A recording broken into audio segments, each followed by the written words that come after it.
utang atau belum ya? Ya belum lah gitu ya, karena hukum asal itu memang belum. Jadi ini kembali ke hukum asal sebelum ada perubahan itu ya. Jadi sebelum ada perubahan, dia tidak ada dasarnya untuk merubah atau mengganti dari hukum tersebut. Al-aslu baqa'u makana ala makana. Ya misalnya dalam syirkah misalnya, ya dalam syirkah misalnya ada pengurus yang mungkin agak ragu, ini istilahnya itu bagi hasilnya sudah dibagi atau belum ya? Ya jawabannya ya belum. Kenapa? Karena kan asalnya itu memang belum dibagi gitu ya, belum dibagi. Sama juga misalnya juga dengan investasi. Ini investasi saya udah ngambil keuntungannya belum ya? Jawabannya ya belum lah, karena memang hukum asalnya. Jadi ini sebenarnya kaidah turunan yang keempat ini dia lebih kepada sebenarnya kepada apa ya, hukum asalnya. Jadi kembali kepada hukum asal sebelum atau selama tidak ada hal yang memalingkannya ya.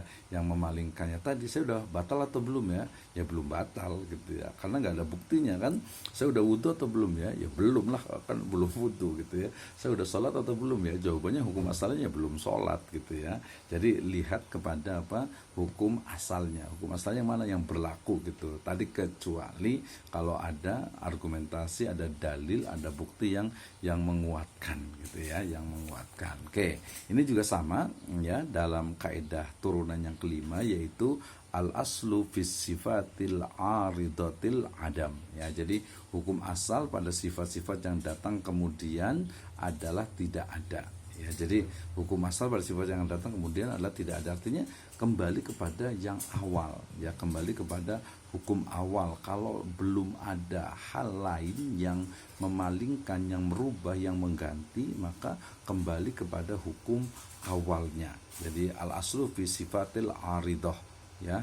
Jadi kalau yang sifat yang akan datang kemudian itu dia dianggap tidak ada. Apalagi tadi kenapa? Karena sifat yang akan datang atau yang berikutnya muncul itu adalah sesuatu yang ragu, yang belum yakin. Tadi kan wudhu batal atau belum? Nah ya, sudah wudhu batal atau belum? Nah batal itu kan dia ragu, tapi wudhunya itu sudah pasti. Rokaat juga sama, ini sudah rokaat 3 atau belum ya, 4 gitu ya. Lihat tadi nanti yang paling yakin ini bayar utang atau belum ya. Nah kemudian dalam akad misalnya, ini saya udah tanda tangan atau belum ya gitu ya.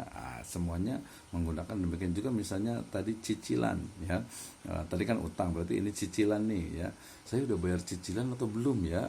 Jawabnya belum lah gitu ya. Karena nggak ada bukti, kecuali ada ada misalnya bukti transfernya gitu, atau mungkin ada bukti pembayarannya gitu. Jadi saya bilang, oh ini kan udah pinjem, kalau kita misalnya pinjam barang gitu ya.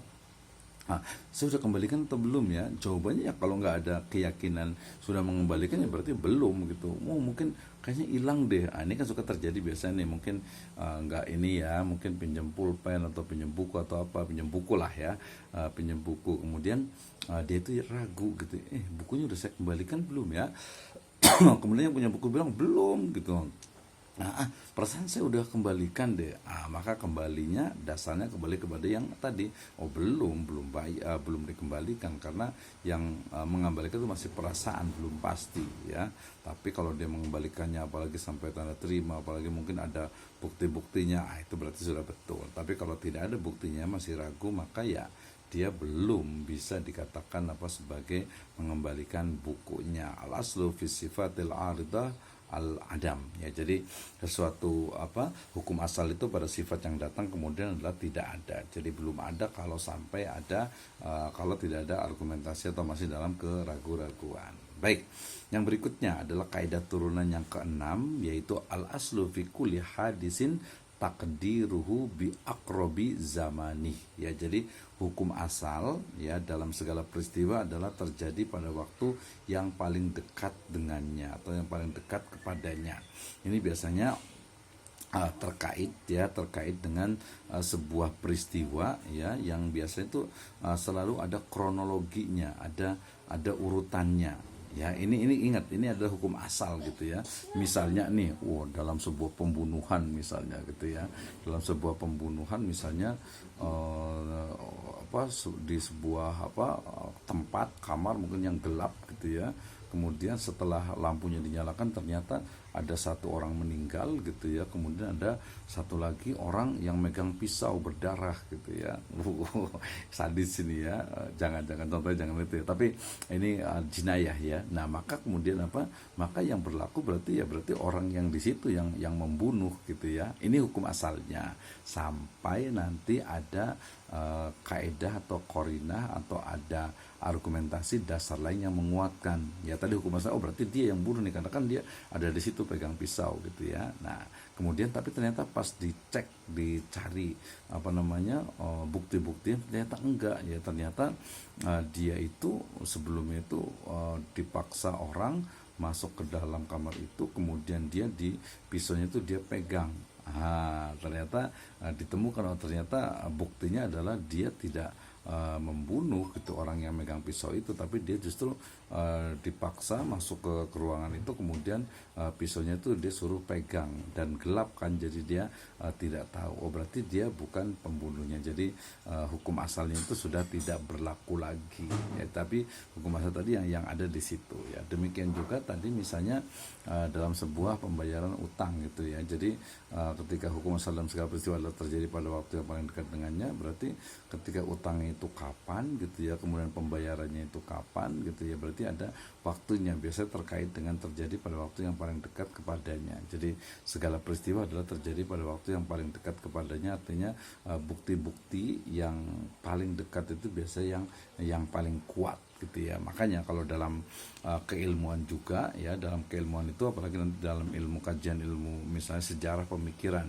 maka ketika kita di dalam sejarah pemikiran misalnya siapa nih Abu Ubaid gitu, misalnya Abu Yusuf gitu ya, maka atau Abu Hanifah gitu ya, maka untuk mencari sebuah kebenaran yang paling dekat itu adalah yang terjadi di zamannya ya. Dalam penelitian sejarah itu biasanya sumber yang paling utama itu adalah sumber yang sezaman ya. Kalau tidak ada yang sezaman, maka yang paling dekat zamannya.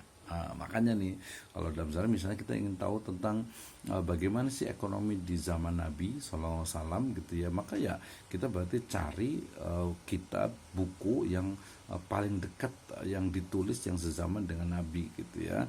Berarti tadi Al-Quran, hadis yang sudah jelas gitu, kemudian nanti ditambahkan dengan mungkin ada Syirah Ibnu Hisham misalnya, itu yang paling dekat dengan Nabi, atau mungkin tafsir dari Tanwirul Mikbas fi Tafsir Ibnu Abbas misalnya ya, tafsir dari Abdullah bin Abbas misalnya, itu juga menjadi referensi juga gitu ya. Jadi al-aslu fi kulli hadisin takdiruhu bi aqrabi zamani. Jadi sesuatu peristiwa kejadian itu biasanya terkait erat dengan waktu yang paling dekat dengannya, dan kebenaran itu yang paling dekat dengan waktunya waktu itu gitu ya. Baik, itu yang ke-6. Yang ke-7, al-aslu fil asya'i al-ibahah hatta yadulud dalil ala tahrim. Wah, ini kayaknya harus dihafal nih teman-teman semuanya ya.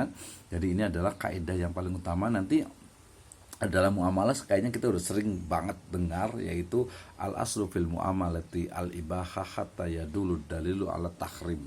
Tapi ini kaidah turunannya yang ke-7 itu adalah al-aslu fil asya al-ibahah hatta yadulud dalilu ala tahrim. Jadi hukum asal segala sesuatu itu adalah boleh sampai ada dalil yang menunjukkan keharamannya. Nah, para ulama menyebutkan bahwa kaidah ini adalah kaidah yang terkait dengan masalah-masalah muamalah ya, dalam masalah-masalah keduniaan ya. Al-aslu fil asya'i al-ibahah. Hukum asal dari sesuatu, khususnya muamalah keduniaan, itu adalah boleh sampai ada dalil yang menunjukkan keharamannya ya. Misalnya ya, bahwasannya jual beli itu ya boleh gitu ya. Yang dilarang itu kalau ada unsur riba, ada unsur maisir, ada unsur najas, ada unsur misalnya talaki rukban misalnya, atau mungkin ada ghish, kecurangan, atau mungkin ada ghaben gitu ya, atau mungkin juga ada tadlis. Itu ya. Jadi segala bentuk muamalah itu boleh ya sampai hatta ya dulu dalil ala tahrim, sampai ada dalil yang mengharamkannya. Ini yang menjadikan muamalah ekonomi ekonomi, bisnis, keuangan syariah itu dia terus berkembang. Kenapa? Karena hukum asalnya itu boleh ya, tetapi kemudian dia menjadi haram, menjadi tidak boleh ketika ada dalil yang mengharamkannya. Al aslu fil muamalati al ibaha hatta yadulu dalil ala tahrim. Ini teman-teman ini semuanya ya. Diingat semuanya ya, diingat dan dihafalkan. Al aslu fil muamalati al ibaha hatta yadulu dalil ala tahrim. Nanti ada beberapa teks lainnya sebenarnya ini ya. Jadi segala sesuatu hukumnya boleh kecuali ada dalil yang mengharamkannya ya. Nah, nanti itu dalam masalah muamalah. Nah, kalau dalam masalah ibadah itu kebalikannya ya. Kalau dalam masalah ibadah itu kebalikannya, yaitu kaidah al aslu fil ibadati haramun hatta yadulud dalil ala tasyri'au ala al khil ya. Jadi hukum asal dari ibadah itu adalah haram dilakukan sampai ada dalil yang mensyariatkan atau ada yang memerintahkan.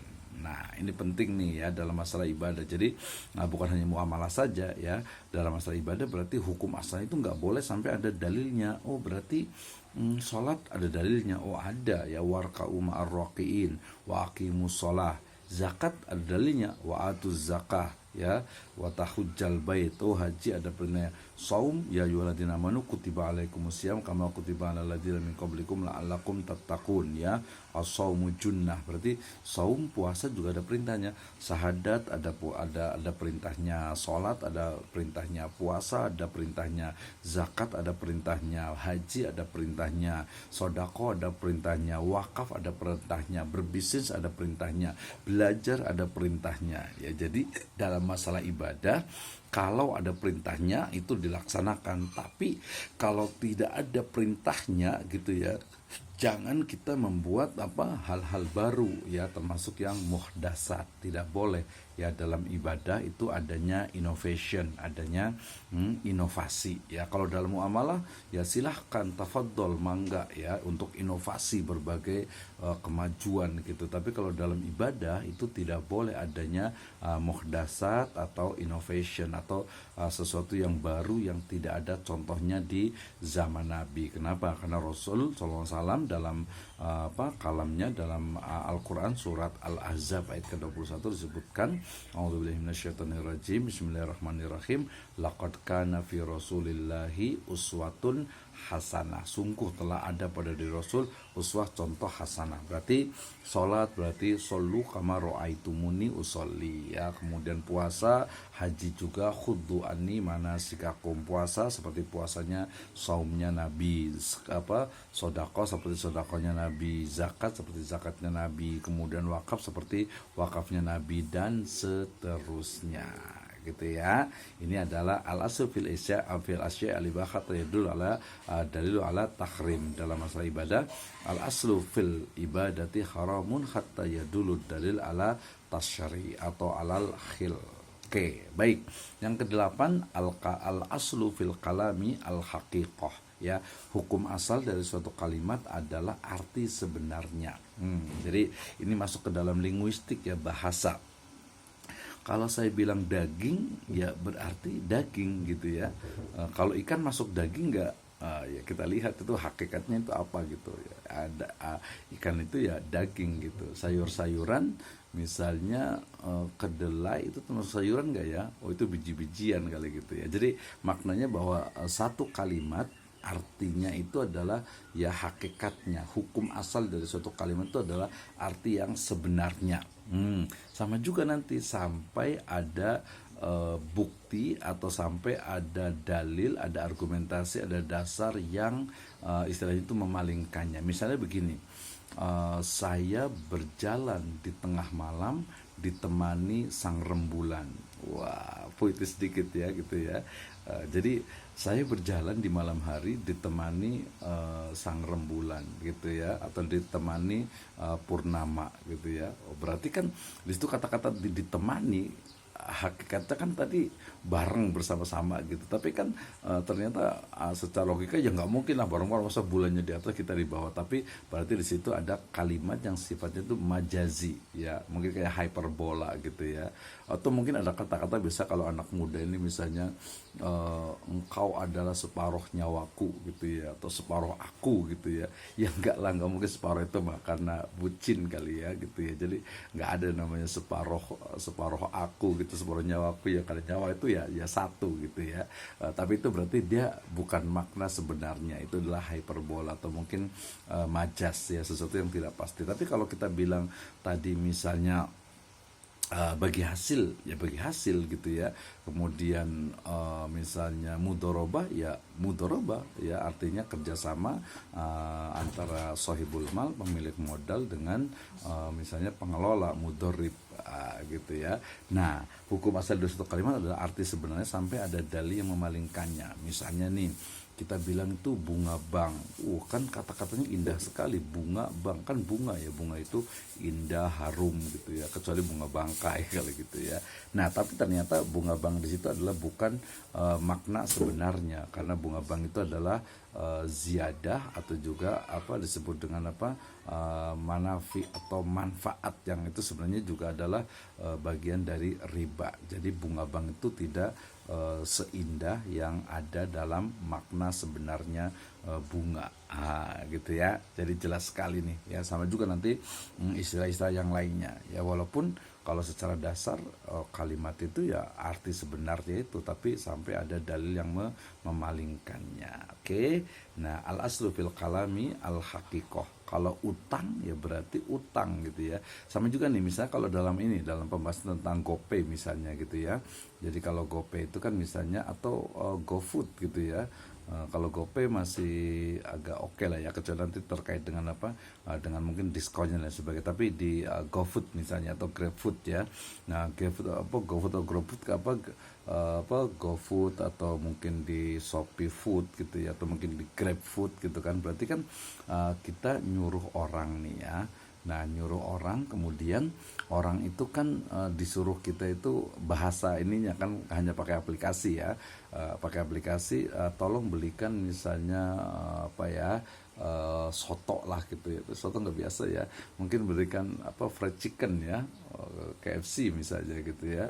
Tapi yang lain lah sekarang lagi ramai ini ya, saya minta dibelikan sate ya, beli sate nih gitu ya.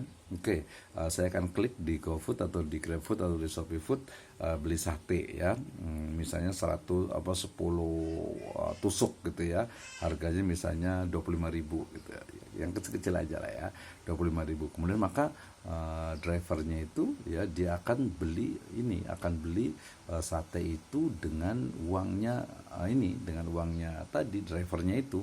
Ini kalau nggak pakai GoPay ya gitu ya, atau nggak pakai GrabPay, atau mungkin nggak pakai ShopeePay. Maka kemudian uang yang punya driver itu digunakan untuk apa? Untuk membayar atau untuk membeli sate itu kan. Nah, hakikatnya apa? Hakikatnya hukum asalnya berarti apa tuh? Ketika uang yang digunakan, uang dari driver itu kemudian digunakan untuk membeli dari sate itu dari drivernya itu. Nah, hakikatnya apa? Apakah kita nyuruh gitu ya? Berarti nyuruh, tolong belikan ini dong sate 10 tusuk gitu kan. Berarti hakikatnya adalah apa? Walaupun kata-katanya itu adalah tolong gitu ya, tetapi hakikatnya itu adalah utang. Ya, nanti kita kalau di ekonomi syariah ini harus bisa membedakan ya antara utang ya, dain ya, qard ya, dengan ariyah, i'aroh ya, atau pinjam. Karena pinjam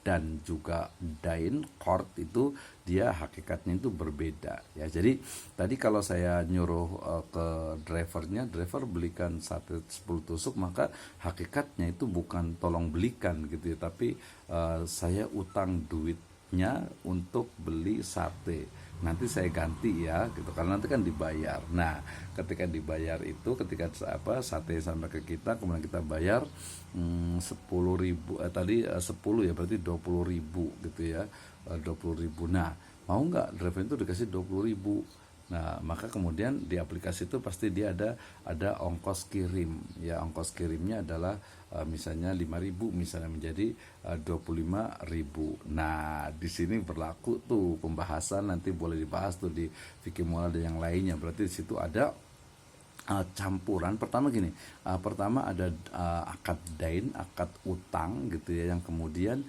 disamakan akad dain, akad utang yang kemudian hampir bersamaan atau berkelanjutan dengan akad ijarah, atau mungkin bersamaan ya dengan akad ijarah utang dan ijarah gitu ya. Nah, di sini agak sedikit kritis ya untuk terkait dengan riba, itu yang pertama.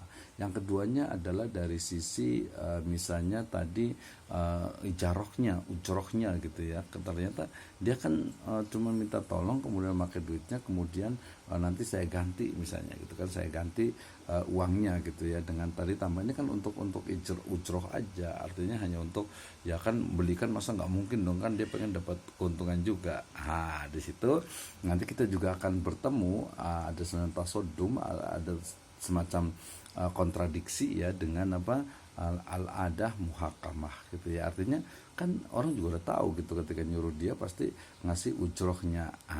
Itu ada diskusi tentang al-aslu fil kalamil haqiqah dengan nanti al-adah muhakamah ya. Terus dicari tuh hukumnya gitu ya. Oke, berikutnya ya, itu kaidah turunannya. Yang ke-9 itu la ibrata bidzannil ladzi yadharu khata'uh ya. Tidak dianggap atau tidak diakui persangkaan yang jelas salahnya.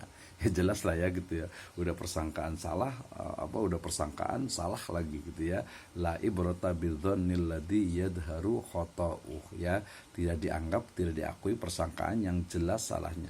Sudah jelas salah gitu ya, masih nyangka gitu ya, nyangkal juga gitu, udah sangkaan salah menyangkal gitu ya. Jadi ini berlaku dalam kaidah al-masyaqqah tajribu taisir. Oh belum ya, dikatakan tadi al-yaqinu la yuzalu bi syak. Nah, praktek dalam bidang ekonomi syariah ini terakhir di kaidah yang kedua. Misalnya nih ya, terjadi perselisihan ya, terjadi perselisihan misalnya antara pembeli dan penjual gitu ya.